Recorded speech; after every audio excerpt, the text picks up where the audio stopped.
তবে জ্ঞানী মানুষ বুঝবেন ইনশাআল্লাহ। এখন পর্যন্ত যে আল্লাহ পাকের গজবগুলো আসে নাই, এটাই আল্লাহ সবচেয়ে বড় রহমত।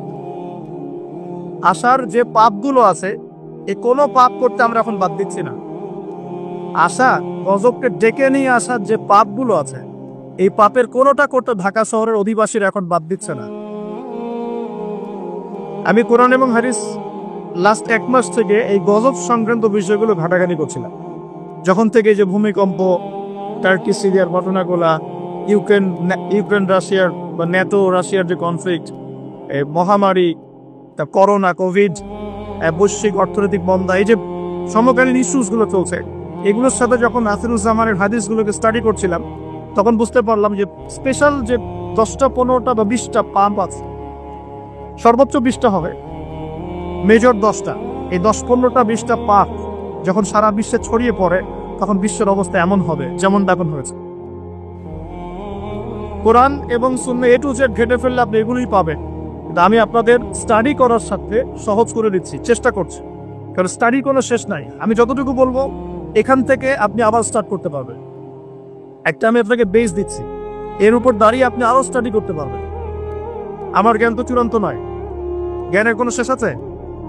সর্বপ্রথম যে পাপের কারণে আল্লাহর গজব, আসমানের বালা, জমিনের বালা নেমে আসে, তার নাম হলো শিরক। তার নাম কি? এখন পুরো বিশ্বের বড় বড় যে বস্তুবাদী শহরগুলো আছে, সবগুলোর বেশিরভাগই শিরকে নিমজ্জিত আছে। আর এই শিরক শুধুমাত্র আল্লাহ ছাড়া মূর্তি পূজা করাই শিরক না, শুধুমাত্র আল্লাহ ছাড়া চন্দ্র, সূর্য, গ্রহ, নক্ষত্রের পূজা করাই শিরক নয়, শুধুমাত্র এই আল্লাহর সন্তান আছে এই ঘোষণা দেওয়ার নামই শিরক নয়। আমরা আমাদের শহরগুলোর মধ্যে আল্লাহ পাকের হালালকে হারাম করে নিয়েছি, হারামকে হালাল করে নিয়েছি, এটার একটা শিরক, এটা একটা কুফর। আর এই শিরকের মধ্যে আমাদের পুরো ঢাকা শহর ডুবে গেছে। আমরা আল্লাহ পাকের হালালকে হারাম করে নিচ্ছি, আল্লাহর হালালগুলো হারাম করছি, হারামগুলো হালাল করছি।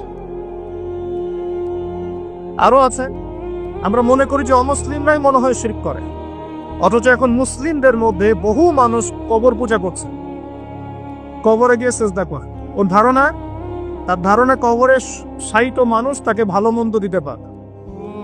কবরের শায়িত মানুষ কি আমার কল্যাণ অকল্যাণ করতে পারবে? আমরা জানি যে নবী মুহাম্মদ সাল্লাল্লাহু আলাইহি ওয়াসাল্লাম সুপারিশ করবেন, ঠিক আছে? তার সুপারিশে কবিরা গুনাহগার ব্যক্তিরা জাহান্নাম থেকে বের হয়ে আবার জান্নাতে যাবে।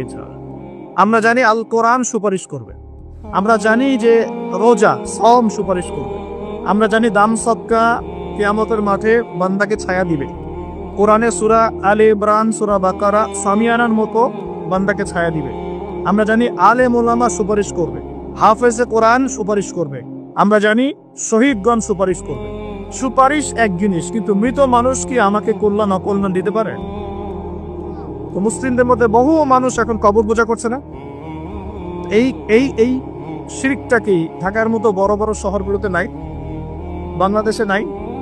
কোন কোন ক্ষেত্রে এরকম কবর পূজারীরা নিজেদের নাম দিয়ে দিয়েছে ওরা সুন্নি, নিজে করছে কবর পূজা, নাম দিয়ে রেখেছে আমি সুন্নি। এই টাইটেলটা পবিত্র টাইটেল।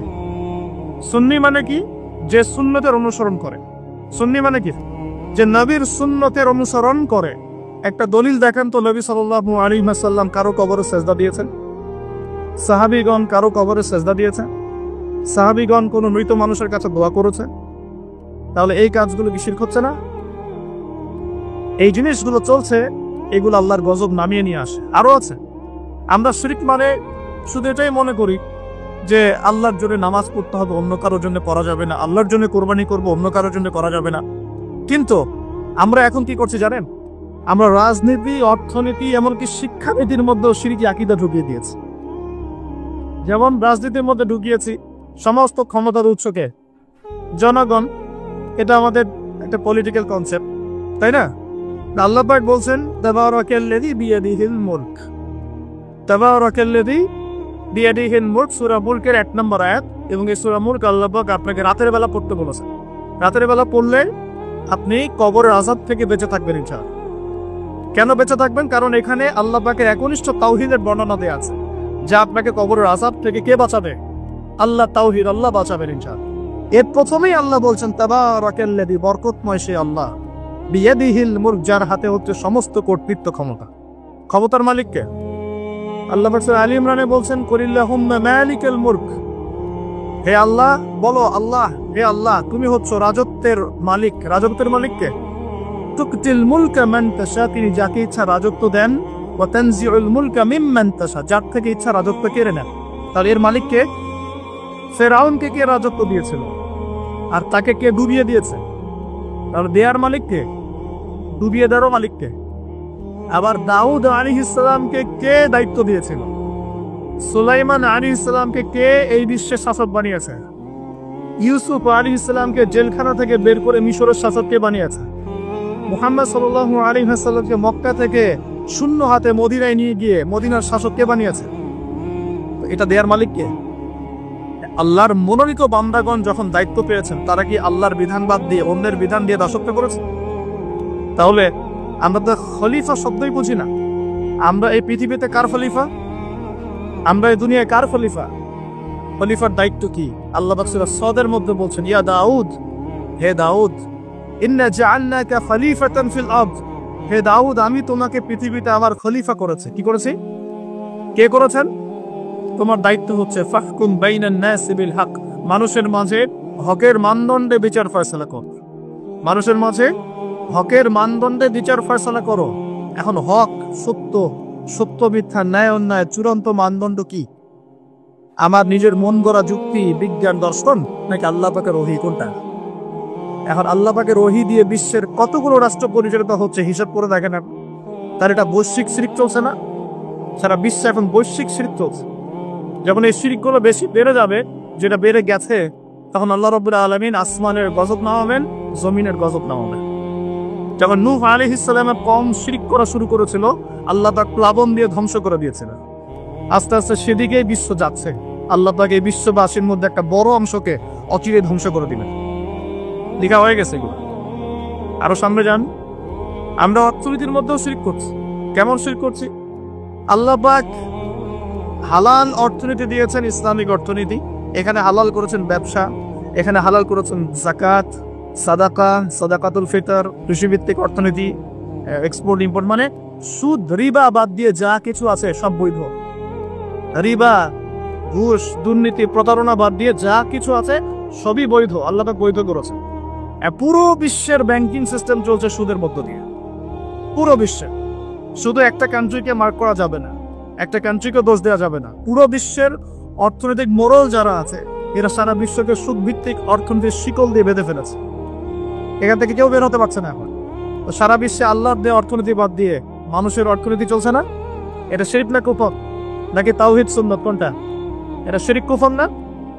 যখন আল্লাহ পাকের হালালকে আপনি হারাম করে নেবেন, আল্লাহর হারামকে হালাল করে নেবেন, জেনে রাখবেন যেটা একটা শিরকি আকীদা, একটা কুফরি আকীদা, এটা কাজ করা হচ্ছে। আর যখন একটা এলাকার মানুষ শিরক আর কুফরে থাকবে, আল্লাহর কি বরকত নেমে আসবে না আযাব নেমে আসবে? এজন্যই তো আযাব আসছে। আমরা তো আযাব দেখে বস্তুবাদী সমাধান খুঁজি। কি সমাধান? ভূমিকম্প আসছে, অতএব এখন ভালো ভালো সিমেন্ট দিয়ে বাড়ি বানাও শক্ত করে, যাতে ভূমিকম্পে না নড়ে। আমরা বস্তুবাদী সলিউশন খুঁজি। বেশি বেশি আশ্রয় কেন্দ্র খোঁজো, যাতে করে পরবর্তীতে ওখানে গিয়ে উদ্ধার করা যায়। ব্যাকআপ চিন্তা করি যে কি করা যায়, কোনো প্রযুক্তি বের করি যাতে আগে থেকে এই ভূমিকম্পের সতর্কবার্তা দেওয়া যায়। আমরা বস্তুবাদী চিন্তা করি না। আর সলিউশন হচ্ছে, আমরা যদি শিরক আর কুফর থেকে তওবা করতাম, আল্লাহ গজব উঠিয়ে দিত। গজব দেওয়ার মালিককে, উঠিয়ে নেওয়ার মালিককে। যদি কোনো এলাকার মানুষ তাওহীদের উপর থাকে, শিরক ছেড়ে দেয়, সুন্নতে থাকে, বেদাত ছেড়ে দেয়, ঈমানের উপর থাকে, কুফর ছেড়ে দেয়, আল্লাহ পাক কি জালেম যে তাদেরকে জুলুম করে শাস্তি দিবেন?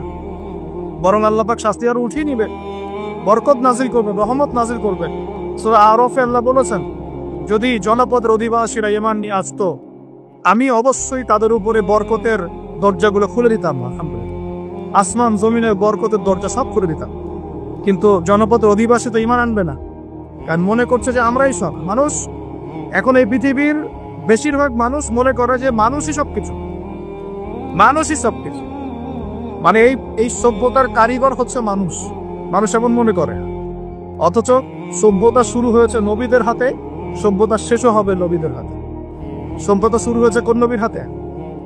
বলে এই পৃথিবীতে সর্বপ্রথম কৃষিকাজ করেছেন কোন নবী জানেন? আদম আলাইহিস সালাম। আর এমন কোন নবী নাই আল্লাহ পাকের যে নবী কৃষিকাজ এবং পশুপালন করেন নাই। এমন কোন নবী নাই যিনি কৃষিকাজ পশুপালন করেন নাই। এটা নবীদের সুন্নত। কারণ নবীদেরকে মানুষকে সঠিক পথে আনতে হয়। যখন আপনি পশুপালন করবেন, কৃষিকাজ করবেন, তখন কিন্তু আপনার মধ্যে একটা ধৈর্য বাড়বে, মানুষকে নেতৃত্ব দেওয়ার একটা ক্ষমতা তৈরি হবে।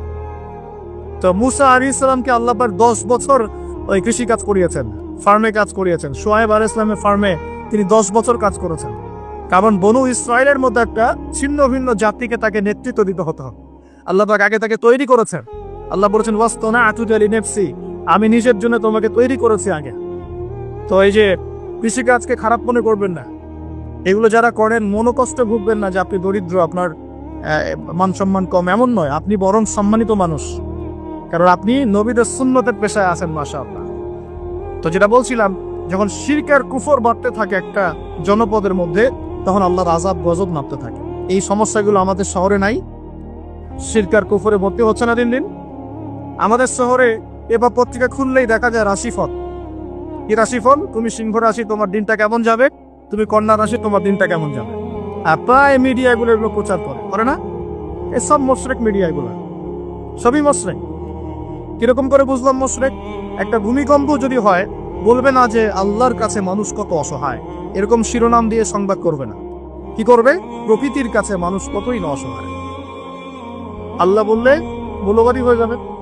আল্লাহ বললে কি হবে? তার মৌলবাদী হয়ে যাবে। প্রকৃতি শব্দ চুজ করে কথা বলুন। প্রকৃতির কাছে আমরা কত অসহায়। কে প্রকৃতি? প্রকৃতি কি, কাকে বলে, কত প্রকার, কি কি সংজ্ঞা দেখ।